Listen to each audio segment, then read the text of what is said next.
물론 코스피가 하나의 영향을 받는 건 아닙니다만은 과거 보면은 대체적으로 그 방향 크게 변하지 않았거든요. 방향 정도는 한번 짐작해 볼 수 있다. 참고로 하시기 바랍니다.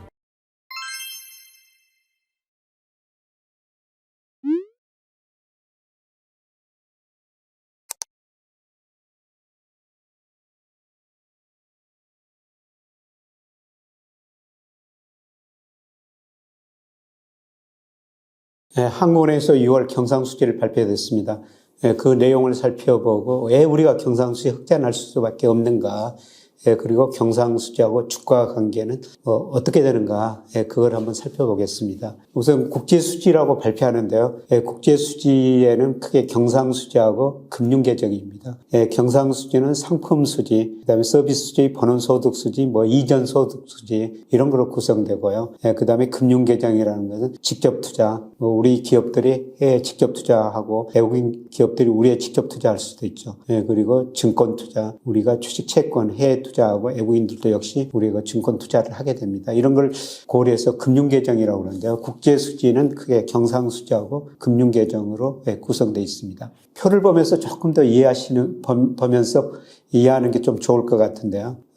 한국은행에서 6월고 월별 경상수지 발표하면서 이런 표를 발표합니다. 그래서 6월 보면은 경상수지 흑자가 58억 7천만 달러로 굉장히 많이 났거든요. 상품 수지도 40억 달러 정도 흑자를 났고요. 서비스 수지는 우리가 거의 적자입니다. 특히 여행 수지가 계속 적자 나고 있고요. 그런데 우리나라 경상 수지가 이렇게 흑자가 많이 나는 것은 본원 소득 수지, 여기서 49억 달러 정도 흑자 났거든요.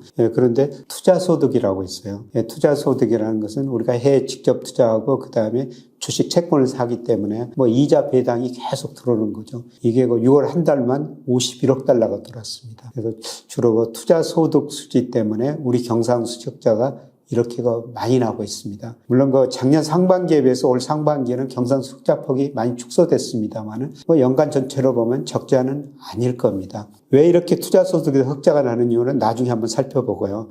그러면 우리가 이렇게 경상수지가 흑자냈는데 그 돈이 해외 증권 투자나 직접 투자로 다 나가고 있어요. 사실 경상수지가 이렇게 흑자가 나면 환율이 많이 떨어져야 되거든요. 경상수지 흑자 나면 어떻습니까? 그만큼 달러가 우리 시장에 들어오고 달러 공급이 늘어나죠. 달러 공급이 늘어나니까 달러 가치가 떨어져야 되죠. 원화 가치는 올라야 되는데요. 그런데 경상수지 흑자가 남에도 불구하고 환율이 안 떨어진 거는 이게 우리 기업들이 해외 직접 투자, 경상수지 흑자라는 돈 가지고 해외 직접 투자를 하고요. 그다음에 우리가 증권 투자를 많이 하고 있습니다. 특히 국민연금이 해외 주식, 특히 미국 주식을 굉장히 많이 투자하고 있습니다. 최근 4월 통계 보니까요. 우리 국내 주식 비중, 국민연금 자산 중에서 국내 주식 비중은 14%인데 해외 주식 비중은 무려 28%나 되거든요. 이렇게 경상수지 흑자로 들어온 돈들이 해외 증권 투자로 다 나가버립니다. 그래서 금융계정이라는 것은 해외 직접 투자, 증권 투자로 얼마나 들어오고 나갔느냐 이런 걸 표시한 건데요. 전체적으로 외국인 기업이 우리 기업에 투자한 직접 투자보다 우리가 해외 직접 투자가 더 많고요. 그다음에 외국인들이 우리 주식 채권 산 것보다 우리가 해외 주식 채권 산 것들이 더 많다는 겁니다. 그래서 경상수지 흑자가 금융계정을 통해 가지고 직접 투자나 그다음에 증권 투자로 다 나가고 있다는 겁니다. 그러면 우리가 왜 이렇게 경상수지가 흑자가 나고 있느냐? 그거는 전체적으로 저축률이 투자율보다 높게 됩니다. 국민소득 결정식에서요. 제가 여기 소비 플러스 투자 플러스 정부 지출, 수출 마이너스 수입은 그다음에 소비 플러스 저축, 투자 플러스 수입 이런 식으로 써놨습니다만은 그런데 정부가 균형 재정을 편성한다면요. 저축이 투자보다 많으면은 수출이 수입보다 많을 수밖에 없는 거예요. 그래서 우리가 전체로 저축이 투자보다 많기 때문에 경상수지 흑자날 수밖에 없는 구조입니다. 일본도 그렇고요. 중국도 그렇습니다. 대만 같은 나라도 그렇죠. 근데 미국은 경상수지가 지속적으로 적자인데요. 미국은 저축보다 투자율이 더 높아요. 그래서 구조적으로 적자일 수밖에 없죠. 그런데 이게 98년부터 우리가 저축률이 투자율보다 높아졌는데요. 97년 우리가 소위 IMF 경제위기라는 외환위기를 겪었지 않습니까? 외환위기 원인이 뭐였냐면요. 86년, 88년에 우리 경제가 너무 좋았죠. 소위 3조 화학이라고 그랬습니다.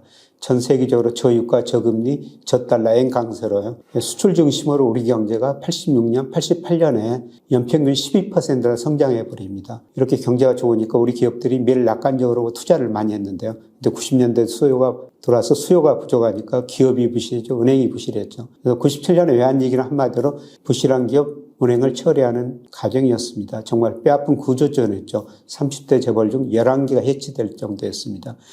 그 이후로 기업들이 많이 없어지고요. 기업들이 가행 투자하면 망하구나 이런 생각을 하게 됐습니다. 그래서 기업들이 투자를 많이 줄이게 됐습니다. 그래서 98년부터 기업들 투자가 줄어들면서 상대적으로 줄어들면서 저축이 투자보다 많아졌습니다. 그래서 경상수지가 지속적으로 흑자를 날 수밖에 없는 거죠. 최근에 그 저축률 투자율 갭이 축소되면서요. 경상수지 흑자폭은 축소되고 있습니다만 아직도 저축이 투자보다 높기 때문에 구조적으로 우리가 경상수지에 흑자 날 수밖에 없었다는 겁니다. 그래서 98년부터 우리가 경상수지가 구조적으로 흑자가 났는데요. 경상수지 흑자가 무려 1조 3천억 달러 정도 났어요. 이걸 가지고 우리가 해외 직접 투자하고 증권 투자하다 보니까 어떻습니까? 우리 금융자산이 금융부채보다 훨씬 더 높아진 거예요. 그래서 우리가 순대의 금융자산이 지속적으로 최근에 그 플러스를 유지하고 있습니다. 작년 말 기준으로 보면요. 우리 대순 금융자산, 우리가 가지고 있는 해외 금융자산 빼기 애군이 가지고 있는 우리 금융자산, 이거 차이가요. 작년 말에가 7,466억 달러나 됩니다. 그만큼 경상수지 흑자 가지고 우리가 해외 주식이나 채권을 많이 샀다는 것입니다. 이게 금융자산뿐만 아니라요. 작년에는 사상 처음으로 주식 중에서도 이게 플러스로 전환됐어요. 즉 애국인들이 가지고 있는 우리 주식보다 우리가 가지고 있는 애국 해외 주식들 더 많아졌다는 거죠. 그래서 주로 미국 주식을 우리가 많이 가지고 있는데요. 작년 기준으로 보면은 우리가 가지고 있는 해외 주식 중 미국 비중이 61%, EU 비중이 한 15% 정도 돼요. 기타 다른 데는 크지 않습니다. 특히 일본 같은 데는 3%밖에 안 되고요. 그런데 제가 장기적으로 보면은 미국 주식 비중이 너무 높다. 그래서 미국 주식 좀 비중 줄이고 일본이나 EU 비중 좀 늘렸으면 좋겠다. 이런 말씀을 드리고 있습니다. 어떻든 우리가 경상수지 흑자로 주식 사고 채권 사고 특히 주식마저도 우리가 가지고 있는 해외 주식, 애군이 가지고 있는 우리 주식보다 더 많아졌다는 겁니다. 그러다 보니까 어떻습니까? 우리가 경상수지 흑자 1조 300억 달러 이 정도의 경상수지가 흑자나고 있는데요. 이것 가지고 계속 증권 투자, 주식 투자했고 그 다음에 직접 투자를 했으니까 어떻습니까? 이자 소득이 들어오고 배당 소득이 들어오죠. 그래서 이자 소득, 배당 소득이 매년 들어오기 때문에요. 우리가 구조적으로 경상수지가 흑자날 수밖에 없다. 그런데 단지 그 규모는 좀 저축률 투자율 갭이 축소되면서 좀 줄어들 수가 있는데 배당 소득, 이자 소득이 계속 플러스니까 우리는 경상수지가 흑자날 수밖에 없는 구조다. 이렇게 볼 수가 있습니다. 마지막으로 경상수지하고 주가 관계를 보면요. 경상수지가 흑자나면 어떻습니까? 경상수지가 흑자나면은 그 돈을 달러를 원화로 바꿔야 되지 않습니까? 그래서 과거에 보면은 통화 공급이 늘어났어요. 물론 최근에는 그 정도가 많이 약화됐습니다. 아까 말씀드렸습니다만 경상수지 흑자로 들어온 돈이 금융계정을 통해 가지고 직접 투자나 해외 증권 투자로 많이 나가버리고 있다. 그래서 과거보다 경상수지하고 주가 관계가 좀 약화됐습니다만은 그래도 최근에 보면은 상관계수가 0.4 정도 나오고 있고요. 특히 2008년부터 2023년 6월까지 분석해 보니까요. 경상수지는 월별로 변동이 심하기 때문에 제가 3개월 이동평균을 썼습니다만 한 우리 코스피의 경상수지 흑자가 6개월 정도 선행을 하고 있어요. 상관계수는 0.42 정도, 강한 상관관계는 아닙니다. 0.42 정도 나타나고 있습니다. 그런데 이게 6개월 선행하기 때문에 경상수지 3개월 이동평균을 제가 오른쪽으로 6개월 당겨버린 거예요. 그러면 앞으로 주가 전망, 방향은 좀 볼 수가 있다는 것이죠. 그런데 이걸 보면은 아마 8월, 9월 이 무렵에는 경상수지 흑자폭이 선행성이 있는 흑자폭이 많이 축소되고 있거든요.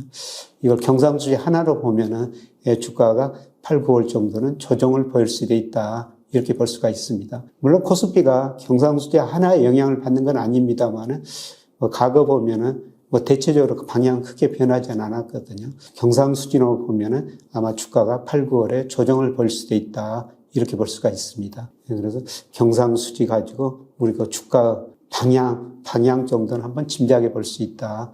참고로 하시기 바랍니다. 고맙습니다.